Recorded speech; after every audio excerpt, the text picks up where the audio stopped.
2019లో జగన్మోహన్ రెడ్డి ఈ రాష్ట్రంలో ఉన్నటువంటి ప్రజలందరినీ కూడా మోసం చేసి అబద్ధ మాటలతో ప్రజల్ని నమ్మించి అధికారంలోకి వచ్చినప్పటి నుంచి కూడా తాను ఏదైతే అవినీతి కేసులో 16 మాసాలు జైల్లో ఉండి క్షుణ్ణంగా బ్రిటిష్ పాలనను గురించి తాను రీసెర్చ్ చేశాడు.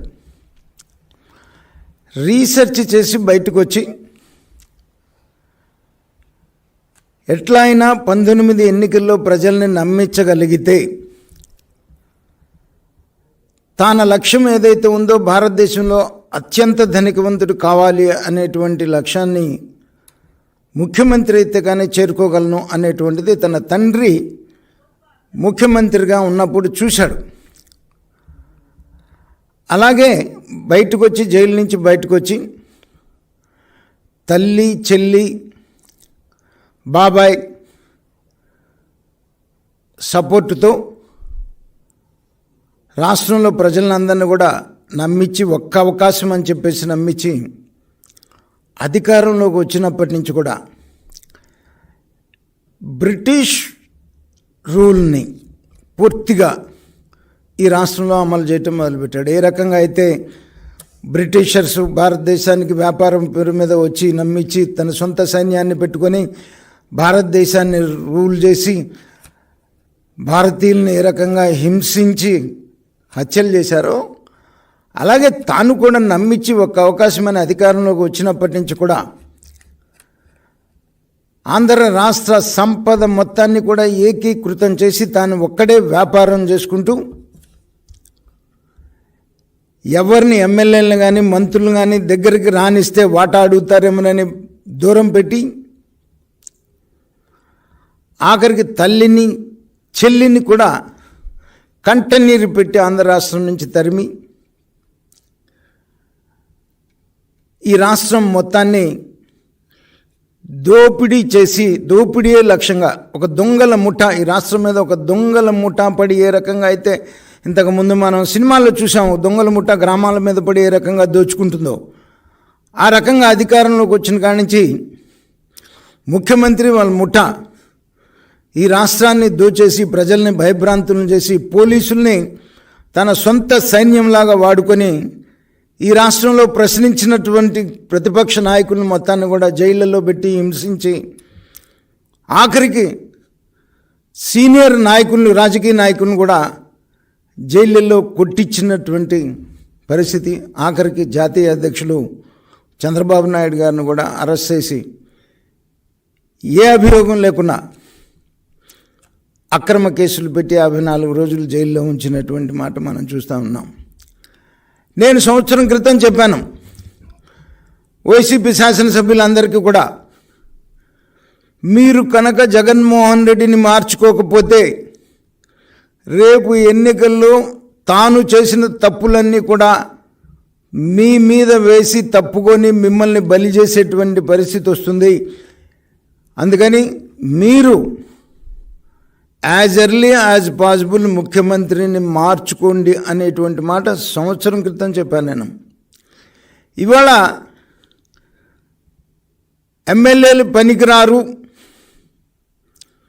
అని ఇక్కడ పనికిరాని చెత్తను తీసుకెళ్ళి ఇంకొక చోట పోసేటువంటి కార్యక్రమం. ఈ చెత్తను మాత్రం ఇంకొకళ్ళు మాత్రం ఎందుకు మోయాలి? ప్రజలంతా అమాయకులా? ప్రజలంతా మీరు చేసేటువంటి అరాచకాలని చూస్తూ ఊరుకొని బరాయించేటువంటి పరిస్థితిలో ప్రజలు ఉన్నారని మీరు భావిస్తున్నారా?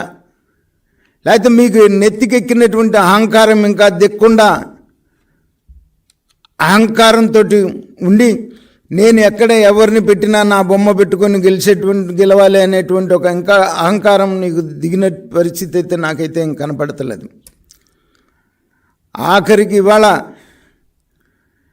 ఏదైతే 2019లో నువ్వు ముఖ్యమంత్రి 151 శాసనసభ్యులు తల్లితో చెల్లితో బాబాయ్తో బయలుదేరావో ప్రయాణం చేశావో 24 ఎన్నికలకు వచ్చే నాటికి నీకు నీ తల్లి మిగిలిన చెల్లి మిగిలిన ఆఖరికి నీ శాసనసభ్యులు కూడా ఎవరు మిగిలిన పరిస్థితి కనపడతలేదు. లాస్ట్కి నీ పార్టీ తరపున పోటీ చేయటానికి సిద్ధపడి ముందుకు వచ్చేటువంటి వాళ్ళు లేకుండా బతిమిలాడుకొని ఒక కుటుంబంలోనే 2, 3 సీట్లు ఇచ్చేటువంటి దుస్థితికి యువజన శ్రామిక రైతు కాంగ్రెస్ పార్టీ ఈరోజు రాష్ట్రంలో దిగజారింది అని అంటే దానికి పూర్తి బాధ్యత జగన్మోహన్ రెడ్డిదే. తాను ఏ యథారాజా తథా ప్రజ, తాను ఏ రకంగా అయితే వచ్చినప్పటి నుంచి దోపిడీ మొదలుపెట్టారో తతిమా క్యాడర్ మొత్తం కూడా నేను 3 సంవత్సరాల క్రితం ఒకసారి చెప్పా. బెంగళూరులో ఒక జర్నలిస్టు ఒక అతన్ని ఇంటర్వ్యూ చేసి రికార్డ్ చేసి నాకు వినిపించాడు, వైసీపీ నాయకుడిని.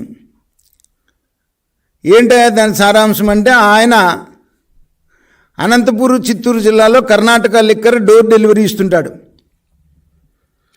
మరి మీ నాయకుడు జగన్మోహన్ రెడ్డికి తెలిస్తే మరి నీకు ఇబ్బంది కాదా అని అడిగితే ఆయన మాట్లాడిన భాష ఇప్పుడు నేను పత్రికాముఖంగా నేను మాట్లాడలేను, కానీ మేము కొన్ని కోట్లు ఖర్చు పెట్టి జగన్మోహన్ రెడ్డిని ముఖ్యమంత్రిని చేస్తే మొత్తం ఈ రాష్ట్రంలో సారాయి ఇసుక అతనే అమ్ముకుంటున్నాడు, మేము కూడా బతకాలి కదా, మా పెట్టుబడితో ముఖ్యమంత్రి అయినాడు జగన్మోహన్ రెడ్డి, మా పెట్టుబడితో ముఖ్యమంత్రి ఆయన ఒక్కడే వ్యాపారం చేసుకుంటే మేమెట్ట బతకాలి, అడగమను జగన్మోహన్ రెడ్డిని, మేము సమాధానం చెప్తామని చెప్పేసి చెప్పినట్టు రికార్డ్ చేసి వినిపించాడు నాకు జర్నలిస్ట్ అన్నమాట. అదే రకంగా ఈ రోజున రాష్ట్రం మొత్తం మీద కూడా నువ్వే రకంగా అయితే దోచుకుంటున్నావు, కింద ప్రజల మీద పడి నీ ముఠా దోచుకోవటం, ఆఖరికి నువ్వు నీ ముఠాని ప్రజలు తిరస్కరించేటువంటి సమయం దగ్గర పడింది. ఖచ్చితంగా మిమ్మల్ని ప్రజలు తీసుకుని వెళ్ళి కృష్ణా నదిలో కలుపుతారు. రేపు వచ్చేటువంటి ఎన్నికల్లో ప్రజలు తెలుగుదేశం జనసేన కూటమిని ఎప్పుడు ఎన్నికలు జరిగినా ఎన్నుకోవటానికి సిద్ధంగా ఉన్నారు. నీకు ఇక ముందు ఎన్నికల నాటికి పోటీ చేయలేక నువ్వు పోటీ పెట్టిన అభ్యర్థులే పారిపోయేటువంటి పరిస్థితి వస్తుంది, గుర్తుపెట్టుకో జగన్మోహన్ రెడ్డి అని చెప్పేసి నేను